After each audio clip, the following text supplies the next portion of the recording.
Muy bien, vamos a darle seguimiento entonces a la guía número 5 del curso de geografía. Y recuerde que estamos hablando del proceso de la contrarrevolución. Yo le explicaba que cuando se habla de la contrarrevolución, se está hablando del proceso del derrocamiento del presidente Arbenz Guzmán. Se recuerda en la clase pasada, yo les expliqué que desde la firma de la independencia en Guatemala en el año 1821 han venido, según la historia, han venido diferentes presidentes, pero la mayoría de ellos han sido militares, la mayoría de presidentes en esas épocas, ¿verdad? Porque ahorita ya últimamente ya no ha sido así. Entonces, este gobierno o esta presidencia fue derrocada por intereses políticos. Aquí no tenía nada que ver el pueblo, o sea, aquí ya era los inversionistas en Guatemala velando porque en algún momento su economía se viera afectada. Entonces se da el derrocamiento del presidente Arbenz Guzmán. Pero ¿qué fue lo que provocó este derrocamiento? Pues fue la forma de gobierno que él quería llevar. En primer lugar, Arbenz habló de mejorar la economía en Guatemala, pero no solo para las altas clases, sino para las clases bajas, y en este caso eran los campesinos. En segundo punto, el gobierno de Arbenz buscaba, bueno, durante su gobierno se terminaron de dar la construcción de algunas carreteras y también beneficios en cuanto a lo que fue la infraestructura. Pero también algo muy importante del gobierno de este fue que se terminó de construir la portuaria Santo Tomás de Castilla, en la cual pues tenía acceso a lo que era una de las empresas más fuertes en Guatemala. Entonces, la forma en que él también hace regresar las tierras a los campesinos a los cuales se les habían extraditado fue motivo de que entonces los mandos políticos se vieran amenazados y entonces dieran el derrocamiento del presidente. Arbenz renuncia a la presidencia justo en el año 1554, perdón, y entonces asume la presidencia una junta militar, pero en este caso esa junta militar estuvo integrada por algunos mandatarios, no en calidad de presidente, sino en junta provisional. Y en esa junta de gobierno se llega al mes de julio cuando se asume la presidencia a través de Carlos Castillo Armas. Carlos Castillo Armas toma la presidencia y ahí empieza el proceso de la contrarrevolución con el mandato de Carlos Castillo Armas. Entonces, se recuerdan que en la última clase, pues ahí fue donde nos quedamos y yo me recuerdo que vimos parte del discurso de renuncia del presidente. ¿Qué presidente? Arbenz, porque él fue el que renunció para que se diera el proceso de la contrarrevolución. Acá no tuvo nada que ver el pueblo, ¿sí? Esta no fue una lucha del pueblo, sino fue una lucha del poder en el aspecto político, ¿sí? Ese era el sentido de la contrarrevolución. Inmolar a mujeres, niños, ancianos y elementos civiles indefensos. Todos conocemos la hazaña con que han asesinado a los representantes de los trabajadores y de los campesinos de las poblaciones que han ocupado, especialmente en Bananera, donde hicieron una expedición punitiva contra los representantes de los trabajadores. Lo de Bananera fue un acto de venganza de la frontera. Nos hemos indignado ante los ataques cobardes de los aviadores mercenarios norteamericanos que, sabiendo que Guatemala no cuenta con una fuerza aérea adecuada para defenderse. La forma en que ellos entraron a Guatemala fue un bombardeo que se dio en la historia. Obviamente esto solo lo dice la historia, ¿verdad? Hay personas que le pueden hablar, porque estamos hablando del año 1954, hay personas que de avanzada edad, entre los 90, 85, 100 años, que en esa época vivieron ese momento, y ellos cuentan que fue el ingreso de avionetas, aviones, y empezaron a bombardear todo el territorio nacional, porque obviamente ellos querían intimidar en este momento al presidente, y eso fue lo que provocó la renuncia. Entonces, en el sentido del poder, la lucha en Guatemala, la lucha armada, que es a lo que vamos a entrar en la siguiente clase, es a través del proceso de la contrarrevolución. Entonces, esto ya lo habíamos hablado, se recuerdan que era el discurso de renuncia, pero ¿cómo se dio el escenario de la contrarrevolución? Eso sí no lo habíamos visto, o que, bueno, lo que pasó antes de la contrarrevolución sí, porque fue el proceso de revolución. Ahora, ¿qué es lo que se vive durante la contrarrevolución? Recuérdese que están estos links de acceso para que usted pueda comprender un poquito más, porque en teoría tendría que leer un montón, ¿verdad? Para poder analizar. De 1954, que es contrarrevolución, es el movimiento político destinado a combatir una revolución o a destruir sus resultados. Bueno, ahí está. La contrarrevolución se define como un movimiento político. El pueblo no está involucrado porque en la época el pueblo no tenía poder. Es más, el pueblo no tenía derecho a voz y voto porque en su mayoría era población indígena y estaba siendo sometida a un proceso de explotación o de esclavitud en algún momento. Entonces tenemos que comprender estas facetas de historia. Por ejemplo, la revolución sí tuvo que ver el pueblo. ¿Por qué tuvo que ver el pueblo?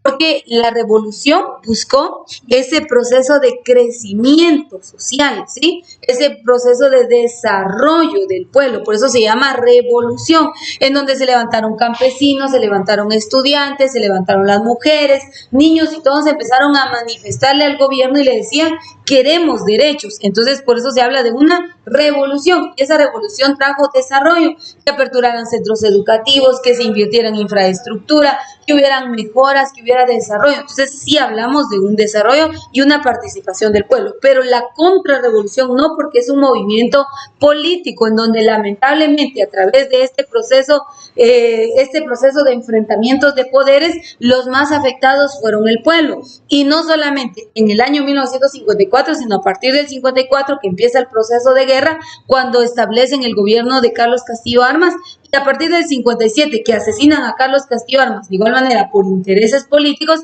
Entonces el pueblo es el que se ve afectado, porque ahí inicia el proceso del conflicto armado interno en Guatemala. Entonces definamos o separemos conceptos. Independencia significa desligarse de la corona española, se independizaron.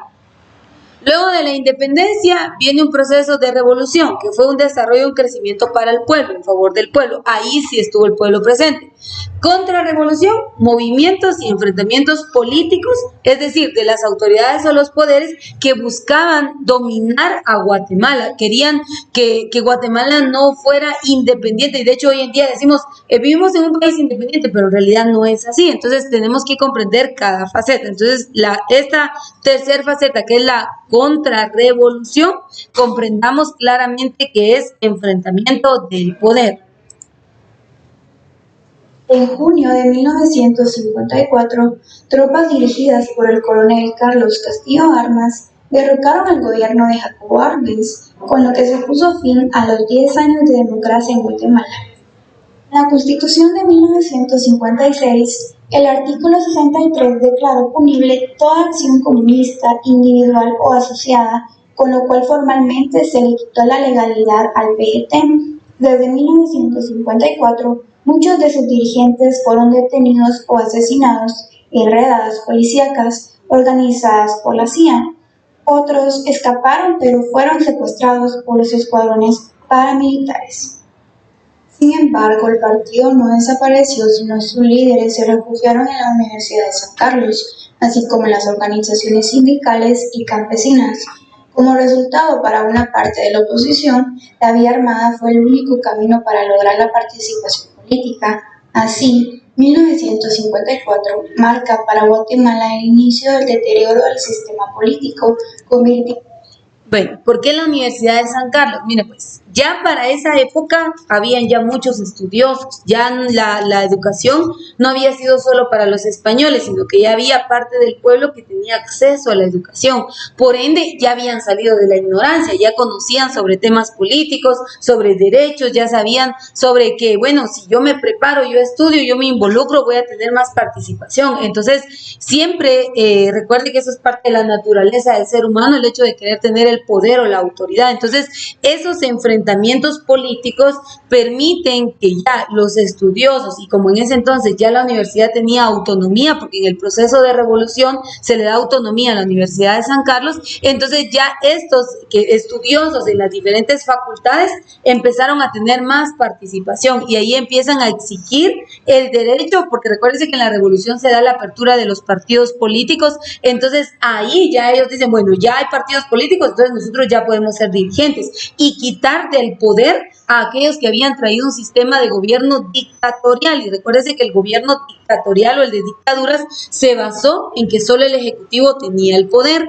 En cambio aquí ya no, aquí lo que ellos querían era que, bueno, se suponía que si se hablaba de un gobierno republicano, estaban los tres poderes, ejecutivo, legislativo y judicial. Entonces los tres tenían que tener derecho a voz y voto, pero en ese entonces el gobierno que trajo Manuel Estrada Cabrera, Jorge Ubico y hasta cierto punto el que trajo Arbenz, y regresamos a Federico Ponce Bailes y Carlos Castillo Armas, eran de dictaduras en donde solo el presidente decía que se hiciera y los demás, aunque así representaran un poder, no tenían voz y voto. Entonces el objetivo o por qué se involucra la Universidad de San Carlos es porque ya había gente estudiosa, ya había gente fuera de la ignorancia política, no ignorancia general, sino ignorancia política, y entonces ellos ya podían participar y tomar decisiones. Pero por eso es que tuvo escenario la Universidad de San Carlos de Guatemala. Y esto permitió entonces ese enfrentamiento. Por eso yo les dije que si leemos la guía, dice los comunistas y los anticomunistas, y les voy a explicar a qué se refiere. Por ejemplo, en Cuba la política en Cuba es muy cuadrada. Por ejemplo, si yo tengo 2 terrenos y la compañera no tiene nada, a mí me van a quitar uno para que ambas tengamos lo mismo. O sea, en Cuba ellos tienen tan dominado al pueblo de que no puede crecer nadie. O sea, todo es distribuido al mismo nivel para todos. Entonces no puede haber un crecimiento, un desarrollo. No se da porque el gobierno tiene restringida esa parte del crecimiento. Entonces, ese sistema se ha querido imponer en nuestro país, pero empiezan el proceso de la contrarrevolución, en donde muchos ya estudiosos, muchos políticos, mucha gente ya preparada, dijo ya basta de que el poder, en este caso el presidente, siga abusando del pueblo, y entonces ahí se empieza a dar ese enfrentamiento. No de la manera correcta, porque lamentablemente pues en esa guerra mucha gente murió, y como yo les dije, pues parte del contexto histórico nos dice que el gobierno permitió que entraran tropas del ejército que no eran de Guatemala, y Guatemala ni siquiera estaba viviendo en guerra. Entonces también esos intereses se vieron involucrados, y por eso se da el proceso de la contrarrevolución. Pues en un país violento y agudamente polarizado.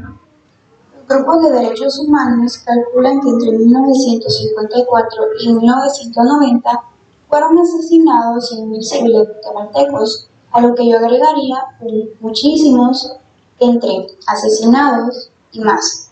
El terror del Estado, el silencio y la connivencia del pueblo fue cómplice de tal terror, y que todos los guatemaltecos apáticos e ignorantes son tan inhumanos como el ejército y los antiguos gobiernos de mano dura.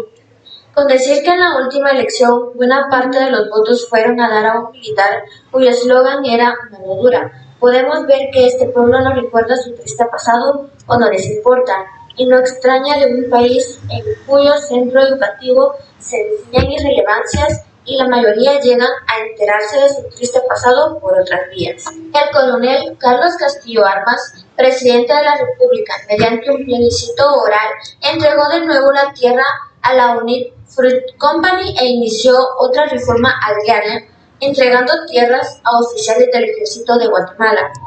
Ahora, miren pues, Jacobo Arbenz, sería el presidente anterior, que es Juan José Arévalo Bermejo. Él empezó a apoyar al pueblo indígena. Viene Arbenz y le regresa las tierras, pero regresa Castillo Armas y les vuelve a quitar las tierras a los agricultores, a la gente pobre, a la gente indígena. Entonces, ese era un conflicto de poder, eso era lo que estaba viviendo Guatemala. Entonces, ahí cuando viene Castillo Armas y empieza a quitar tierras, entonces eso genera descontento de parte del pueblo. Pero Castillo Armas hizo algo que fue lo que provocó la muerte, que fue apoyar al pueblo, pero también apoyar al ejército. Entonces, irse en contra de, y esa estrategia que él utilizó, pues fue lo que provocó hasta cierto punto de que hubiera descontento ya de los dos bandos, porque él no favorecía ni a uno ni al otro. Entonces, eso era una lucha de poder, y ese fue el problema, y eso ha sido desde hace mucho tiempo. Cuando se habla de la reforma agraria, se está hablando de ese descontento y ese levantamiento que tuvo el pueblo indígena en su mayoría. Ahora, si hacemos una evaluación, ¿qué áreas? El área del altiplano, Chimaltenango, Sololá, Totonicapán, El Quiché, Huehuetenango, parte de Quetzaltenango, San Marcos, Suchitepeques, Las Verapaces. Estos departamentos son departamentos agrícolas en su mayoría. Los demás, que son la parte del Pacífico y la parte del Oriente, no podemos decir al 100% que se hayan visto afectados, porque ellos, sus tierras son áridas, sus tierras son secas, no se dedican tanto a la agricultura, sino que, por ejemplo, en Oriente, crianza de ganado. Entonces, ellos son más, se me fue el término de la mente, pero ellos son más hípicos en cuanto a lo que ellos tienen en su producción y demás. Entonces, los departamentos del altiplano fueron los que más se afectaron, por una parte, ese aspecto, y por otra parte es que en ese entonces habían estancamientos militares en los departamentos ya mencionados. Entonces, esa era la guerra, ese era el conflicto, pero inicia con este proceso de reforma agraria que levantó una vez más este presidente, y como él es el coronel, o sea, su historia y su biografía, lean la biografía de Carlos Castillo Armas, él era coronel, es decir, era militar, por ende, él iba a apoyar a los militares para que estos siguieran en la línea del poder. Entonces, esos factores han sido los que han, en la historia, los que provocaron muchos acontecimientos, y en todo caso que Guatemala durante esa época mantuvo solo militares en el poder como presidentes. Como les decía, hoy en día ya no, ¿verdad? Porque recordemos en la historia, por ejemplo, Colón, él no era militar al 100%. ¿Quién otro estuvo en el poder? Por ejemplo, Jimmy Morales, él no era militar. Ahorita en la actualidad, está el presidente Yamatei, él no es militar. Entonces, en los últimos años, Guatemala ya abrió paso, me refiero en el sentido político, a que un dirigente no militar estuviera al mando. Pero por otro lado, eso ha sido tema de inseguridad. O sea, lamentablemente no hemos logrado encontrar un punto de balance o de equilibrio. Y les digo, en la historia, pues sí se recuerdan algunos presidentes buenos.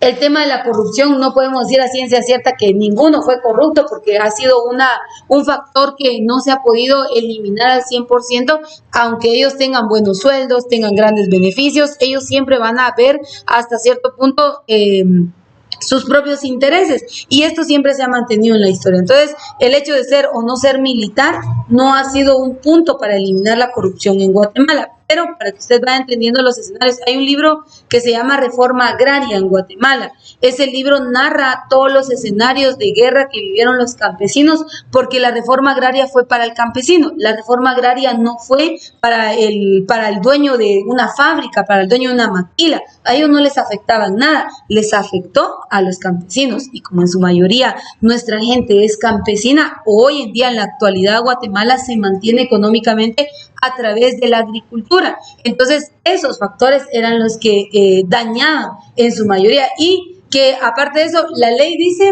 que hay 4 tipos de sueldos: sector privado, sector público, las maquilas y el área agrícola en Guatemala, y supuestamente los agricultores tienen que ganar mejor que todos. Y eso es una mentira, o sea, eso no pasa. Ellos tienen que tener un buen sueldo, pero es una mentira. Ellos son los que más explotados son, se levantan a tales horas de la madrugada, todo el día bajo el sol, trabajando, labrando la tierra, pero no ganan nada. Pero esto es gracias a, hay que hablar la realidad, hay mucha ignorancia en las áreas rurales de nuestro país. La educación no llega como debería llegar, y entonces la gente es explotada, la gente es abusada en cuanto a la ganancia que tiene que tener de sus recursos.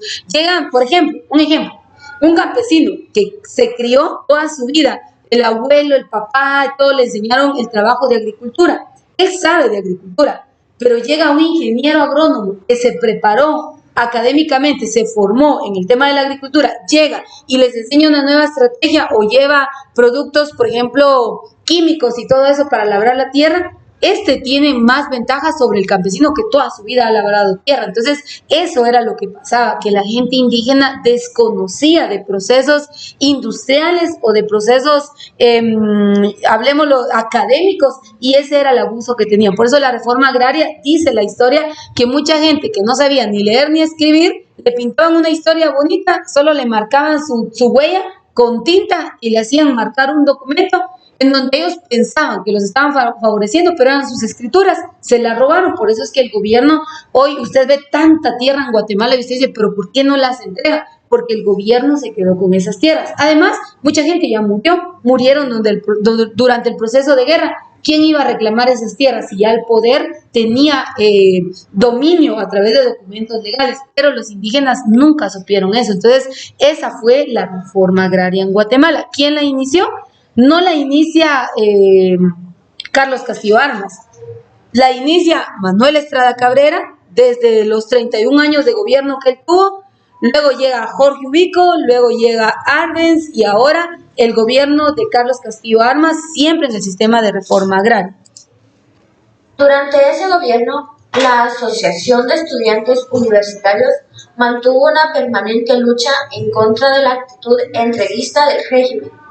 El licenciado Rodolfo Asmitia Jiménez, destacado dirigente estudiantil de esa época, narra esa participación de la siguiente manera. El domingo 24 de junio de 1956, a las 8 horas, la AEU efectuó una peregrinación al cementerio general para colocar ofrendas florales en la tumba de la mártir María Chinchilla. Al llegar a ese lugar, se advirtió con cierta zozobra que había en su interior gran cantidad de soldados y radiopatrullas en actitud hostil. La maquinaria de represión se estaba preparando para entrar en acción al momento propicio. En hora del mismo día, gran cantidad de ciudadanos, estudiantes, trabajadores, mujeres, profesionales se empezaron a concentrar en la Plazuela Barrios, lugar de reunión de la manifestación. Allí empezó a circular la noticia que desde la noche anterior había sido detenido el bachiller José Luis Valcárceles, presidente electo del derecho, los licenciados José, Héctor, los hermanos bachilleres Mario y Alberto Castañeda Paz, Jorge Mario García y el licenciado Mario Monteforte Toledo, propietario del diario Hoy, y varios directores del semanario El Estudiante. Algunos de los detenidos habían participado en la memorable mesa redonda sobre el 25 de junio que se había celebrado hace pocos días en la Facultad de Leyes. Al fin. Otro punto de la contrarrevolución también es que, recuérdense que yo les expliqué que antes no había derecho de prensa. Hoy, si usted quiere colocar un anuncio, vaya, publíquelo, pague lo que le cobran del anuncio y usted lo puede hacer. Pero antes eso estaba restringido. Ni los que tenían el poder tenían derecho a hacer publicaciones. El diario, o sea, todo lo que se publicaba en el diario, el presidente lo revisaba y lo autorizaba. Si no afectaba el sistema de poder que él tenía, dejaba que se pudiera publicar. De lo contrario, él eliminaba. Entonces, eso fue antes del proceso de revolución. En la revolución, uno de los puntos que se dio para el proceso de revolución fue el derecho a la prensa. Pero en la contrarrevolución, ahí ya, como ya en la revolución se había dado esa libertad de prensa, ya en la contrarrevolución, todos los que publicaban de manera clandestina salían volantes. Hoy, por ejemplo, en el tema político usted sabe que los partidos pueden ir a regalar volantes y dar eso se llama planilla, y dar toda la información, quiénes van a estar, quiénes no. Antes eso estaba prohibido, no se podía hacer. Hoy, si usted tiene un negocio y quiere publicar sus productos, hace sus volantes, los reparte en las redes sociales. Hoy tenemos acceso a redes sociales. Sí, imagínense, hoy si usted publica algo en una red social, por ejemplo, que no tenga derecho de autor, ¿qué hacen las redes? ¿Qué hacen estos grandes? Hablemos de eso, se llama globalización, pero ¿qué hace el poder? Elimina. Mucha gente que es que tiene dominios en las plataformas digitales y que se atreve a utilizar ciertas informaciones que están privadas, son bloqueados e incluso pueden ser demandados, ¿sí? Entonces, hoy ese es el sistema, pero antes no había acceso a todo eso. Antes la prensa decía, bueno, si el poder le da la autorización, publique, pero si no le dan la autorización, no lo puede hacer. Entonces, en ese momento, como era de manera clandestina, se permitió y se empezó a publicar y a decir todo lo que el poder estaba haciendo. Entonces, el pueblo se fue enterando de la manera nefasta en que querían llevar el sistema político en Guatemala, y eso también aceleró el dominio que Estados Unidos quería tener sobre Guatemala y obviamente los intereses económicos que ellos tenían. Entonces, tenemos que comprender que la contrarrevolución, ahí sí a todos, como diría el sistema, ¿verdad? Todos dimes y diretes, todos empezaron a publicar, a sacar, empezaron a exponer lo que estaban haciendo los grandes mandos en Guatemala, y eso enardeció al pueblo. Y luego de eso, muere Castillo Armas. Este video es un poquito largo, pero hay que irlo explicando. Yo no sé si usted se toma el tiempo, no en casa, de ver, escuchar y leer, pero de aquí usted aprende mucho, aprende y entiende por qué hoy en día, lamentablemente, Guatemala no ha logrado superarse. Guatemala tiene gente trabajadora, tiene recursos, tiene de todo, pero no hay un desarrollo en nuestro país. Pero ha sido lamentable la situación, y es que nosotros no queremos salir de ese nivel de ignorancia. Entonces, el proceso de contrarrevolución trae consigo la guerra, y la guerra fue un enfrentamiento, una vez más, político, que fue la guerra interna. 36 años de conflicto. ¿Por qué inicia? Por esto, por el proceso de contrarrevolución. La Guerra Fría en Guatemala se inicia de la siguiente manera. Yo se los explicaba así. Todos ustedes son militares del ejército, ¿sí? Pero resulta que entre los militares del ejército habían algunos que estaban en contra del jefe, que era el presidente, ¿sí? Entonces, estos militares de manera clandestina se empiezan a reunir y empiezan a decir, destituyamos, saquémoslo del poder. Y entonces, como sabían que Estados Unidos estaba en contra del jefe del ejército, que era el presidente, entonces le empiezan a pedir apoyo a Estados Unidos. Estados Unidos tenía la Fruit Company, que era la empresa más grande industrial en Guatemala, y empieza a ingresar armas de manera clandestina, favoreciendo a los mismos militares del ejército para que ellos empezaran a prepararse de manera secreta, y estos militares que estaban en contra de su jefe, entonces empiezan a jalar al pueblo.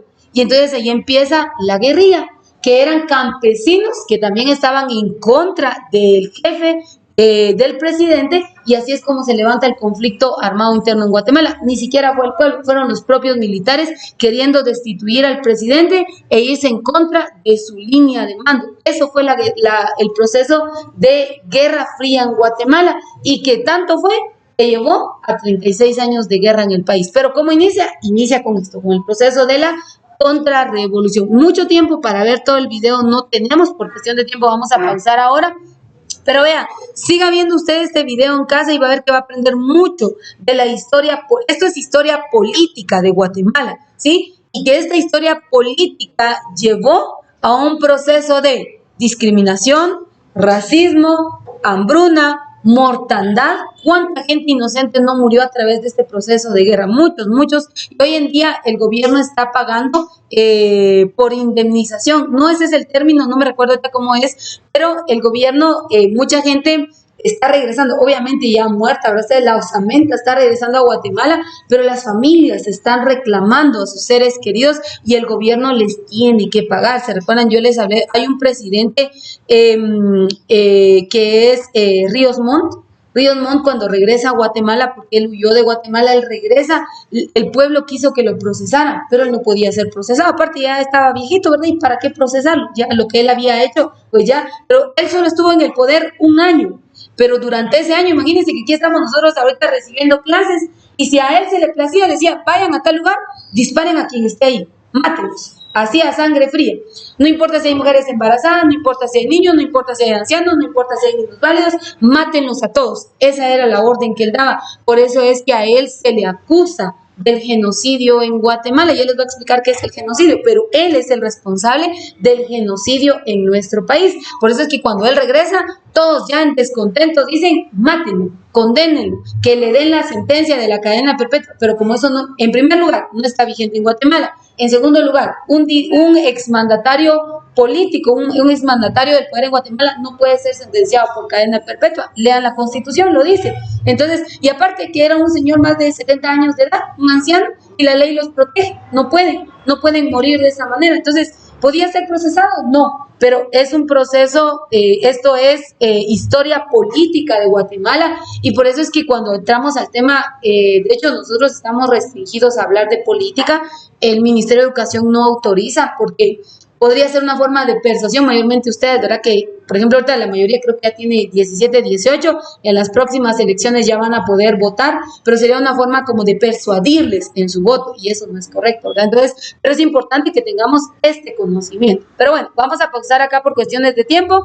Culmine usted en casa de ver estos videos, que realmente usted va a aprender mucho, realmente se adquiere mucho conocimiento. Así que con esto concluimos la clase del día de hoy.